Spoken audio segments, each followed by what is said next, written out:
Bonjour et bienvenue à cette nouvelle vidéo de la chaîne Un brin d'ADN. Et pour cette vidéo-ci, on va faire une quatrième visite immersive dans les cartes anciennes. On en a fait 3 précédemment et dans la dernière, justement, la troisième partie, on voyait l'évolution de la colonie de Québec. Donc j'ai pensé faire un peu la même chose, mais cette fois-ci avec Montréal et Trois-Rivières. Donc montrer un peu l'évolution jusqu'aux maps de James Murray, donc à l'époque de la conquête en 1760, voir un peu l'évolution de ces deux colonies-là, qui sont celles de Trois-Rivières et de Montréal. Donc, on retourne à la fameuse carte index de James Murray, qui avait en fait été commandée là, immédiatement après la conquête britannique.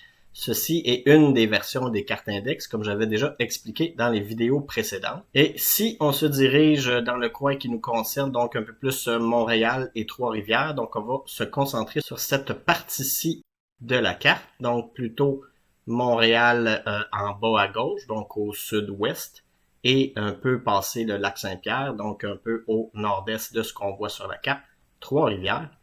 On va commencer d'ailleurs par la colonie de Trois-Rivières. Donc, si on fait un petit lien avec la vidéo précédente, là, où est-ce que je faisais le décompte, là, le palmarès des paroisses les plus peuplées à l'époque de la conquête, donc Trois-Rivières arrivait au 26e rang, même si aujourd'hui c'est le 9e rang qu'occupe la Trois-Rivières, eh bien, à l'époque de la conquête, c'était seulement le 26e rang des paroisses les plus populeuses. Donc, si on zoome encore un peu plus, on va voir ici encore toujours la résolution de la carte index. Je vais charger la carte détaillée. Donc voilà pour les détails. On se rappelle aussi qu'il y avait eu un feu 8 ans avant que cette carte-là soit faite, donc en 1752. Il y avait eu l'incendie de Trois-Rivières, donc c'est peut-être ça qui expliquait qu'il y avait un peu moins de gens 8 ans plus tard, en 1760, à l'époque où les cartes ont été faites et qu'il y avait eu la conquête britannique. On va s'approcher encore un petit peu pour voir les débuts. On recule en 1685 et l'auteur de cette carte-là est malheureusement inconnu, mais on sait qu'elle date de 1685. C'était donc l'apparence de la colonie. On voit qu'il y avait des fortifications autour.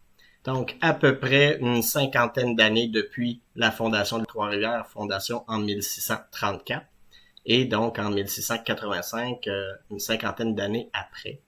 Voici l'apparence de Trois-Rivières. Ensuite, si on fait un saut en fait d'une vingtaine d'années et qu'on se dirige en 1704, donc presque 20 ans en fait, voici de quoi avait l'air Trois-Rivières. Donc, on voit qu'en seulement 20 ans, presque 20 ans, l'évolution qu'il y a pu avoir dans cette colonie-là. Il y a beaucoup plus de bâtisses. On voit qu'il y a beaucoup de jardins, de potagers probablement. Et évidemment, les fortifications s'étaient un peu agrandies. Et ensuite, bien, on retourne à la carte de Murray, donc de 1760. Donc voilà pour Trois-Rivières. On se dirige vers le sud-ouest, donc vers Montréal. Donc Montréal a été fondé en 1642 par Jeanne Mance et de Maisonneuve. Et on va aller voir de quoi ça avait l'air avec une première carte de 1645 par un dénommé Pierre-Louis Morin. En fait, les deux premières cartes vont être de Pierre-Louis Morin. Donc d'abord un petit rappel, j'en avais parlé aussi dans une vidéo précédente, qu'il y a eu plusieurs cartes qui ont été commandées par James Murray, donc celle qu'on voit ici. Ça avait été commandé par James Murray, ça c'était sa copie personnelle, mais il y en avait eu d'autres. Entre autres, il y en a une autre copie, mais il y en a, je pense qu'il y en a 4 ou 5 copies. Il y en a certaines qui n'ont pas été retrouvées, mais il y en a une qui est présentement à l'Université du Michigan. Donc je vais remontrer cette version-là qui est à l'Université du Michigan. Donc c'est à cet endroit-là, les débuts de la colonie de l'île de Montréal étaient à cet endroit-là.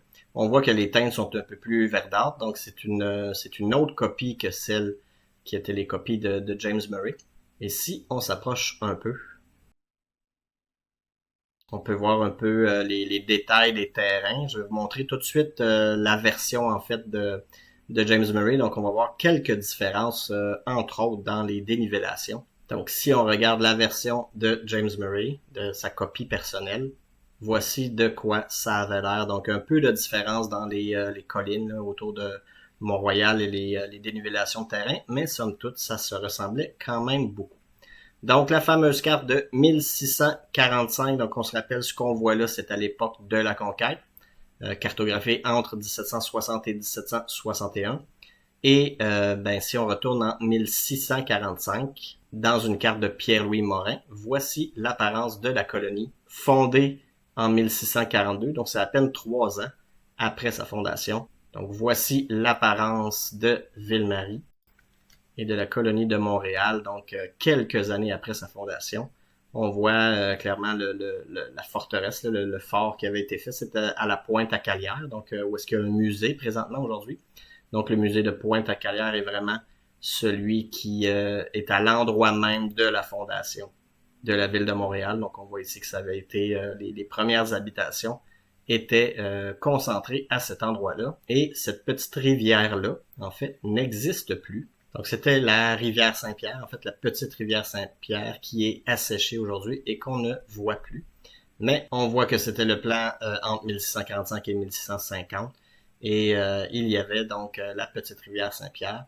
Maintenant, on va charger toujours par Pierre-Louis Morin, une carte de 1687. Donc on va reculer un peu pour voir maintenant en 1687 que les fortifications autour de la ville étaient évidemment beaucoup plus importantes. Donc c'est indiqué le plan de Montréal entre 1687 à 1723. On voit qu'il y avait encore la petite rivière Saint-Pierre, même dans ces années-là, donc autour de 1700, il y avait encore la petite rivière Saint-Pierre. Et ensuite, la troisième carte qu'on va charger, une par Monsieur Chosegros de Léry, de 1727. Donc voilà, la carte de 1727.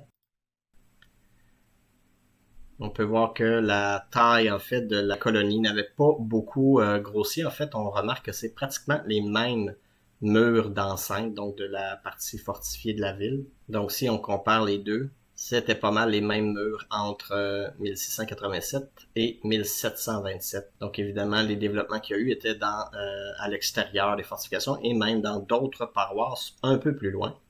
Et en parlant d'autres paroisses, pour terminer cette vidéo-là, je voulais mentionner qu'il y avait certaines paroisses qui avaient des doublons. En fait, pas tant une paroisse plutôt qu'une seigneurie, en fait. Donc, tant qu'à être sur l'île de Montréal, on se dirige vers Pointe-aux-Trembles, sur l'île de Montréal. Donc, si on recule un peu, on va charger cette fois-ci la carte plus détaillée, justement, de Pointe-aux-Trembles, donc sur l'île de Montréal. Donc, on remonte un peu et on voit la carte détaillée un peu plus au nord-est, donc celle de Pointe-aux-Trembles qui est en face en fait de Varennes. Donc voilà le Pointe-aux-Trembles en 1760, à quoi ressemblait Pointe-aux-Trembles sur l'île de Montréal, donc une toute petite paroisse.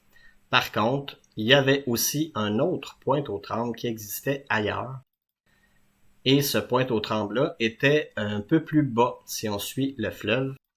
Donc si vous faites de la généalogie et que vous allez chercher des actes, il faut simplement être conscient que si on parle de paroisse de Pointe-aux-Trembles, il y en a eu plus d'une, pas deux paroisses, mais il y avait la seigneurie de Pointe-aux-Trembles et la paroisse de Saint-Aux-Trembles à Montréal. Donc, on descend encore un peu plus le fleuve et je vais charger la carte détaillée d'où est-ce que l'autre Pointe-aux-Trembles, un peu plus près de Québec, était. Et c'était donc dans ce coin-là, donc vraiment tout près de Québec, il y avait aussi Pointe-aux-Trembles. Donc on voit Pointe-aux-Trembles ici, une autre seigneurie qui a donc le même nom que celle de l'île de Montréal. Et on se rappelle, ces cartes-là ont été faits autour des mêmes mois, donc entre 1760 et 1761. Et d'ailleurs, un autre dernier petit fait intéressant sur ce Pointe-aux-Trembles-là, en fait, juste en face, donc de l'autre côté du fleuve, il y avait déjà eu un campement de Murray. Donc, comme on peut voir, le campement du général Murray, il y en avait eu un donc pendant les guerres de la conquête. Donc, juste en face de ce Pointe-aux-Trembles-là, tout près de Saint-Antoine. Il y avait donc eu les campements de Murray, notamment, qui s'étaient arrêtés là, donc un peu en diagonale de Pointe-aux-Trembles. Mais il y en a plusieurs, en fait, sur les cartes. Donc, il y a eu plusieurs campements pendant les guerres de la conquête. Donc voilà, j'espère que vous avez apprécié cette quatrième vidéo des visites immersives. Donc encore une fois, pas vraiment de lien avec la génétique, si ce n'est que, comme dans la vidéo précédente, sur les cartes, j'avais superposé en fait ce que Ancestry peut réussir à découvrir avec les origines ethniques, donc avec les communautés génétiques. Il y a quand même moyen avec la géographie et l'histoire, donc de combiner la généalogie et effectivement un peu de génétique parce qu'on arrive à trouver des ancêtres communs sur des territoires à des époques données. Donc encore une fois, ceux qui se demandent ce que faisait ce genre de vidéo-là sur une chaîne de généalogie génétique, eh bien, par la généalogie et aussi par la génétique, on peut associer des endroits et des époques à des ancêtres. Donc je trouvais ça quand même intéressant de montrer de quoi avaient l'air ces colonies-là à l'époque où ces ancêtres-là qu'on peut identifier par des tests génétiques, à quoi ressemblait leur environnement. Donc, merci beaucoup pour votre écoute et à la prochaine.